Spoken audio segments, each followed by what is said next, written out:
E agora começa mais um A Bíblia e a Ciência, com o Dr. Marcos Eberlin. Um podcast onde um cientista usa a Bíblia para interpretar a ciência e a ciência para referendar grandes verdades bíblicas. Olá pessoal, bem-vindos a mais um podcast, A Bíblia e a Ciência. Esse podcast que reestabelece a autoridade científica da Bíblia. Bom, anunciam por aí que a Bíblia é clara. Sim, ela é clara.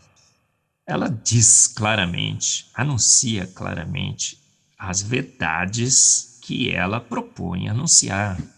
Ela é necessária, sim, mas ela é também suficiente. Ela é guia único de regra de fé e prática. Ela é inerrante, não erra. Ela é também autoridade, mas dizem que é autoridade em teologia, em filosofia, mas não em ciências.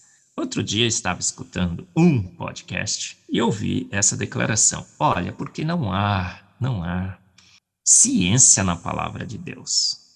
Nem sequer nenhum conhecimento científico ou uma descoberta científica teria sido induzida ou catalisada pela palavra de Deus. E que boa ciência se encontra na ciência naturalista, na ciência do Big Bang, na ciência da evolução darwiniana, e que temos agora o livro 67 para interpretar os 66 livros da palavra de Deus. E que Gênesis, claro, é alegoria. Gênesis é poesia, não é uma verdade verdadeira. Foi um conto que Deus talvez tenha contado através do autor de Gênesis para ele ilustrar como ele fez, mas ele não poderia dizer exatamente porque não tínhamos conhecimento suficiente para entender o Big Bang, a evolução e tudo mais. Será que esses postulados são bons? Será que a ciência realmente guia para a interpretação da Bíblia? Não, olha só. Eu sou Marcos Eberlin, cientista, escritor, pesquisador, químico, fervoroso defensor da teoria do design inteligente, presidente da Sociedade Brasileira do Design Inteligente, milito na ciência há décadas. Conheço química, química é tudo é química, átomos e moléculas. Conheço um pouco sobre a constituição do universo, da vida. Tenho estudado esses debates, esses embates entre a ciência de homens e a ciência da Bíblia e me tornei um fervoroso defensor da Bíblia, da ciência da Bíblia. E a ciência da Bíblia tinha razão, tem razão e continuará tendo razão. É a ciência da Bíblia que é o guia perfeito, é o pai da história, é o Senhor do passado, que declara na sua palavra grandes verdades, que são guias para o presente.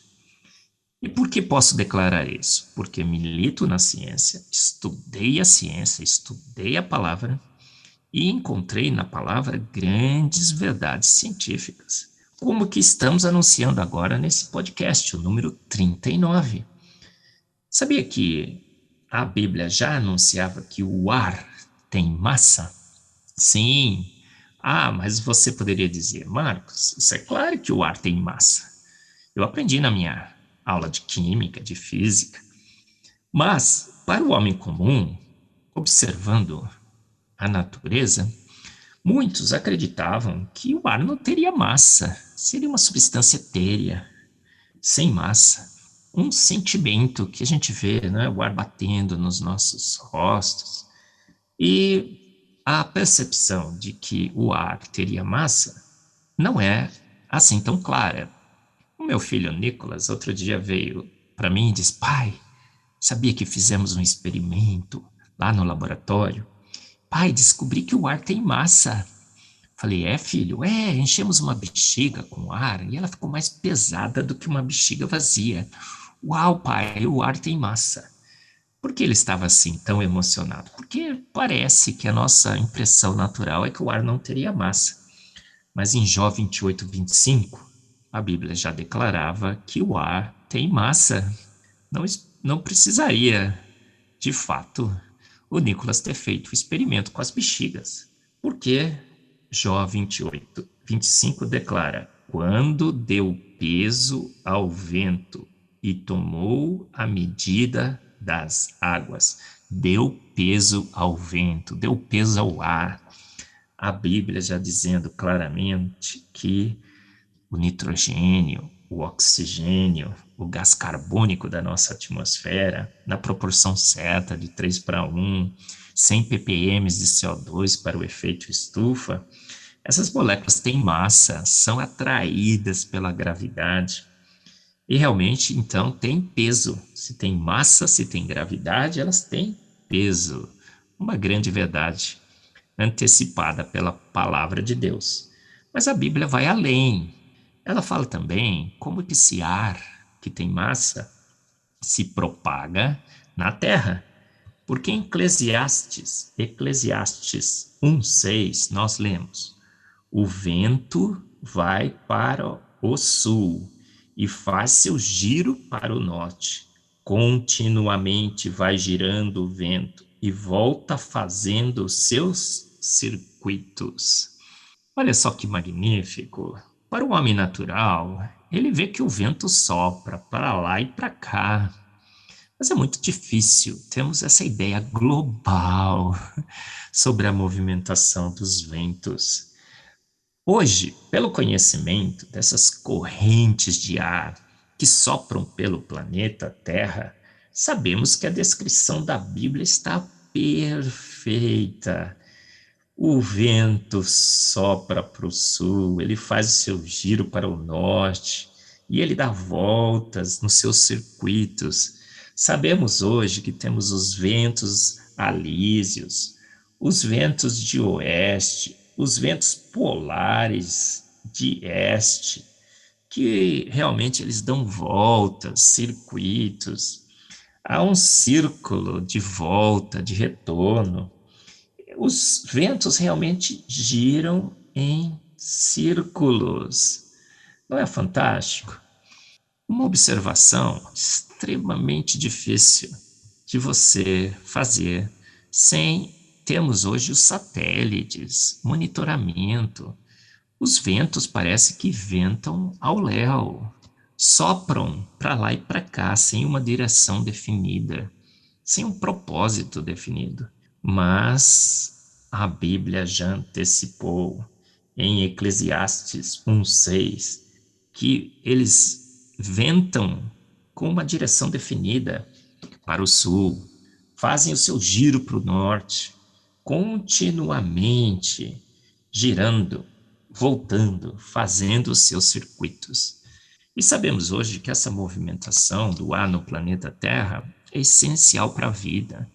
Essa movimentação desse ar, causado pelo giro do planeta Terra, pela sua gravidade, pela sua inclinação, todo um ajuste extremamente fino, fazendo com que haja a movimentação do ar, a dissipação do calor, a homogeneização da temperatura no planeta Terra. Grandes verdades científicas anunciadas pela palavra de Deus. Em Jó, sabemos que o ar tem peso. As moléculas têm massa, atraídas pela gravidade, têm peso. E em Eclesiastes, percebemos que há um propósito, há uma direção definida, há movimentação ao sul, uma volta para o norte, circuitos, os ventos alísios, os ventos do oeste, ventos polares, homogeneizando a temperatura do planeta Terra, distribuindo esse ar magnífico que contém oxigênio para a nossa energia, nitrogênio para as nossas proteínas, argônio e CO2, gás carbônico, para aquecer o planeta Terra pelo efeito estufa magnífico criado por Deus, que há também nesse ar que respiramos, o ciclo do nitrogênio, o ciclo do oxigênio, o ciclo do carbono, para manter essa composição definida. Grandes verdades científicas anunciadas pela palavra de Deus. Você ouviu mais um A Bíblia e a Ciência, com o Dr. Marcos Eberlin, um podcast onde a Bíblia e a ciência, bem interpretados, concordam plenamente. Conheça mais acessando agora o Instagram do Dr. Marcos Eberlin, instagram.com/Marcos Eberlin, e a Coval Press, www.covalpress.com. Se você deseja ouvir os demais episódios, acesse agora a nossa plataforma www.rede316.com.br e conheça mais.